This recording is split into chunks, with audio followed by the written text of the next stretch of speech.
gente conversou um bocado a respeito lá de euploidias, e a gente conversa agora sobre as aneuploidias. Aneuploidias, elas são alterações cromossômicas numéricas que não alteram o número de genomas, não alteram o número de N. Em outras palavras, lá nas euploidias, você ganhava ou perdia de N em N, você ganhava ou perdia de genoma em genoma, né? Você ganhava ou perdia conjuntos inteiros de cromossomos. Aqui não, você não vai alterar o número de conjuntos cromossômicos. Você vai ganhar ou perder cromossomos individuais. É o caso, por exemplo, lá da trissomia. Trissomia é um caso onde o indivíduo é 2N mais 1. Ou seja, ele tem... Primeiro par de cromossomos dele é normal, com 2 cromossomos. Segundo par de cromossomos é normal, com 2 cromossomos. E lá pelas tantas, gente, em um par de cromossomos, ele vai ter cromossomos a mais. Um cromossomo a mais aqui na brincadeira. Então, percebam bem que nesse caso, você vai ter todos os pares normais, com 2 cromossomos, e apenas um dos pares apresentando um cromossomo a mais. Até estava conversando no vídeo passado, né, que você tem a triploidia, quando o cara é 3N, quando ele tem 3 cromossomos no par 1, 3 no par 2, 3 em cada par, e tem a trissomia, que o cara continua sendo 2N, tem um cromossomo a mais. Então ele tem lá os pares de 2, em apenas um tem um cromossomo a mais. Lembrando, né, que na espécie humana o número de cromossomos é 46, então no caso lá da trissomia, o cara vai ter 47 cromossomos aqui nessa situação. Em relação, gente, à trissomia, para a maior parte dos cromossomos, quando você tem uma trissomia, o indivíduo ele não consegue sobreviver. O indivíduo simplesmente, moçada, ele fabrica tantas substâncias inibidoras que ele não vai conseguir sequer sobreviver. Na verdade, o zigoto, com a trissomia do cromossomo 1, com a trissomia do cromossomo 2 ou do cromossomo 3, ele é tão alterado, ele tem tantas deformidades que o zigoto nem chega a virar um embrião, a mulher nem chega a engravidar. O zigoto morre antes de formar um embrião e engravidar. As que são viáveis, aquelas onde o cara chega a sobreviver, né, basicamente são as seguintes situações. Você tem lá a mais famosa delas, trissomia do cromossomo 21. Gente, a síndrome de Down, aqui nesse caso. Indivíduos, moçada, com síndrome de Down, eles vão apresentar uma série de características. Oligofrenia, nome elegante, moçada, lá, para retardo mental. Ele vai ter hipotonia muscular. Gente, o termo tônus quer dizer o grau médio de contração dos músculos, né? Seu músculo nunca está nem contraído nem relaxado completamente. Ele tem um grau médio de contração, o tônus. Só que quem tem lá a síndrome de Down tem lá essa diminuição no grau médio de contração dos músculos, uma espécie de flacidez muscular, né? Um amigo dele tem aquela aparência, ela é meio mole no corpo, né? Flacidez muscular, tendência, moçada, lá, à obesidade. Em relação ao rosto, né? Face em lua cheia, nome elegante para dizer que o rosto ele é redondinho. Você vai ter lá pálpebras inflamadas, pálpebras inchadas. Nome elegante, moçada, para dizer que os olhinhos são puxados. Você vai ter no indivíduo macroglossia, macro grande, glossolíngua, língua grande, tão grande, que normalmente ela não cabe muito bem na boca, a pessoa fica lá com a boca aberta o tempo inteiro. O indivíduo, moçada, ele, em relação à mão dele, vai apresentar uma prega plantar ou simiesca. O que é isso, né? Na sua mão, gente, você tem várias linhas que são formadas devido à flexão dos ossos do punho. Os ossos do punho do amigo Down têm uma certa alteração, de maneira que ele não tem várias linhas na mão, ele só tem uma linha, chamada prega plantar ou simiesca, então uma prega única na palma da mão. O amigo Down, gente, ele vai apresentar uma prega única no dedo mindinho, no dedo mínimo. Será que alguém lembra aí, rapaz, qual é o nome dos ossos que formam os dedos da gente? Eles são chamados de falanges, né? Sendo mostrado que você tem 3 falanges em cada dedo, né? A falange proximal, média e distal. E dessas 3 falanges, você tem 2 pontos de articulação.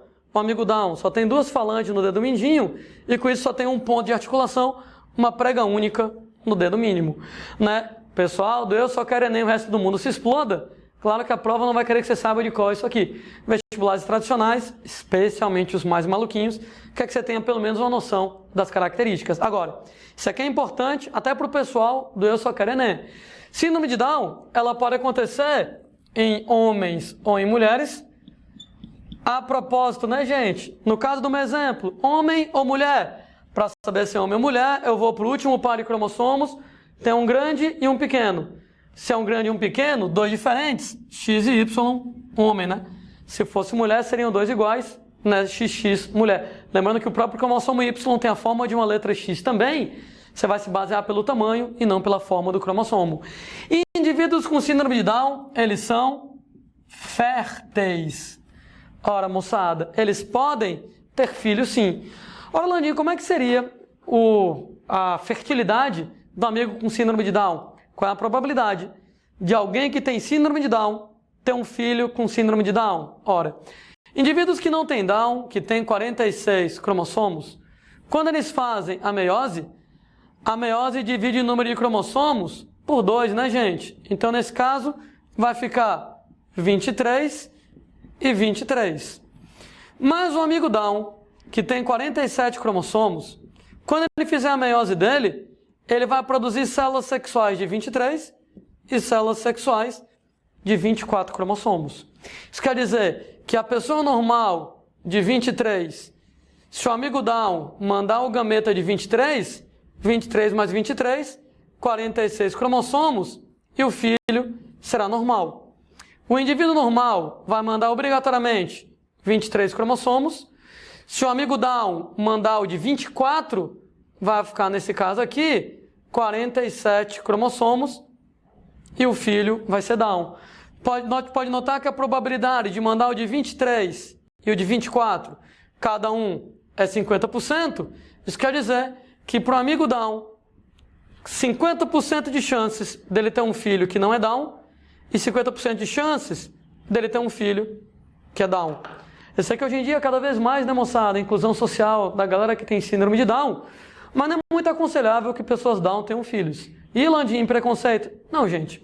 Pessoa Down, ela precisa de cuidados especiais, né? Então, muitas vezes, ela, claro que tem vários níveis de síndrome de Down, ela não tem condições de tomar conta dela direito. Agora, ela não tem condições de tomar conta dela, ainda ter condições, de repente, de criar uma criança, poxa vida, é muito complicado, né? Ainda tem um detalhe extra, de que se o cara Down tiver filhos, a chance dele ter um filho Down é muito elevada.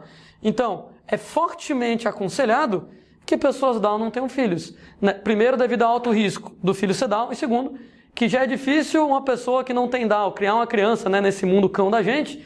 Imagine a pessoa lá que tem síndrome de Down, então fica bem complicado nesse caso. Fértil ela não é muito aconselhável.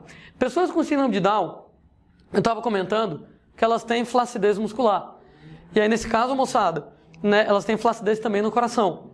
Quer dizer que antigamente a expectativa de vida da moçada Down era muito curtinha, devido a problemas de coração principalmente.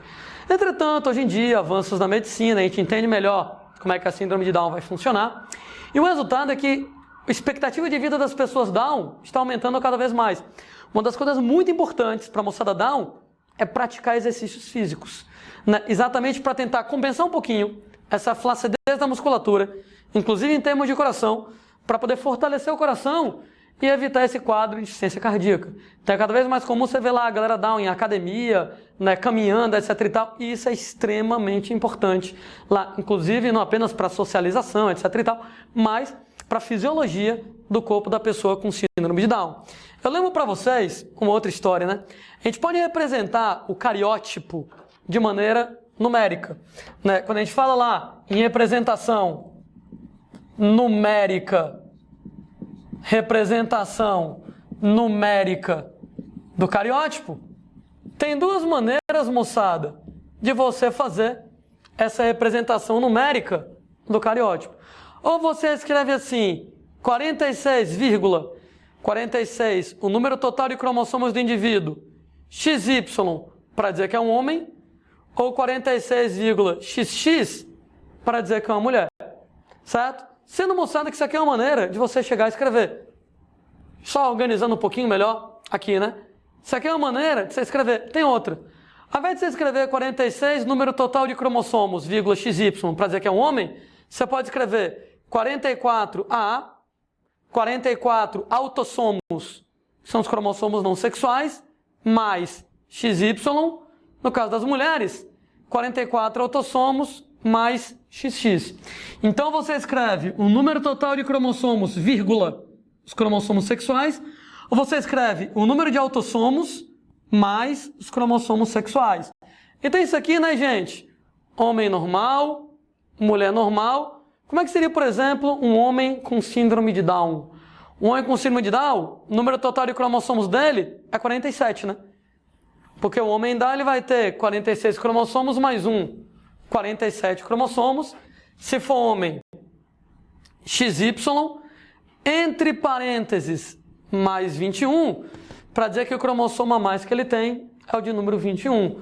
Né? Ou então você vai escrever 45AA, porque o cromossomo que ele tem a mais não é um cromossomo sexual, é um autossomo. Então ele vai ter, ao invés de 44 autossomos, 22 pares de cromossomos somáticos, 22 pares de autossomos, ele tem 22 pares, 44 mais 1, 45. O cromossomo que ele tem a mais é o 21, mais XY, que é o homem. Como é que seria? Uma menina Down, 47XY, 47XX, né? A menina, mais 21. Ou então, 45A mais 21, mais XX, no caso da menina. Esse é o primeiro exemplo, né, gente? De aneuploidia, a síndrome de Down. Outro importante exemplo de aneuploidia, diz respeito lá à trissomia do cromossomo 18, síndrome de Edwards, a trissomia do cromossomo 13, síndrome de Patot, né? Francês lá, Patot. Né? De qualquer maneira, moçada, você tem lá síndrome de Edwards, síndrome de Patot, pode acontecer em homens e mulheres, é uma situação extremamente grave. Extremamente grave, moçada, a expectativa de vida é algo em torno de 6 meses de vida. Então a criança nasce com uma série de problemas. Você pega, por exemplo, que a moçada Edwards tem problemas, por exemplo, lá de coração, de intestino, de rins. Né? A moçada, por exemplo, lá, Patot, né? Ela tem problemas lá de intestino. Ela tem, por exemplo, lá, lábio leporino, né? Aquela fenda nos lábios. Sendo que ela tem lábio leporino e tem a chamada fenda palatina, onde não apenas a fenda é nos lábios, mas no céu da boca, no palato. Claro, tem várias possíveis causas para lábio leporino, fenda palatina, né? Não necessariamente, é por causa da síndrome de Patot. Mas quem tem Patot, tem lá lábio leporino, fenda palatina, microcefalia, né? Cérebro atrofiado, cabeça atrofiada, e de uma série de problemas, ao ponto que tanto no Edwards quanto no Patot, muitíssimos problemas de saúde, más formações, expectativa de vida é muito curta, morte até os 6 meses de vida aí no indivíduo. A gente estava falando para vocês a respeito lá da síndrome de Down, de Edwards e Patot, que são as chamadas autossômicas, né? Autossômicas, nos autossomos, nos cromossomos que não são sexuais. Landinha, as outras. Não existe trissomia do 1, do 2, do 3, do 4, porque, como eu falei, seriam situações tão graves que o zigoto não sobrevive. Quem tiver trissomia do 1, do 2, do 3, do 4, né, dos outros, tirando 21, 18 e 13, o zigoto morre antes de formar um embrião. Então a mulher nem chega a engravidar. As outras, moçada, viáveis, são aquelas que são trissomias dos cromossomos sexuais.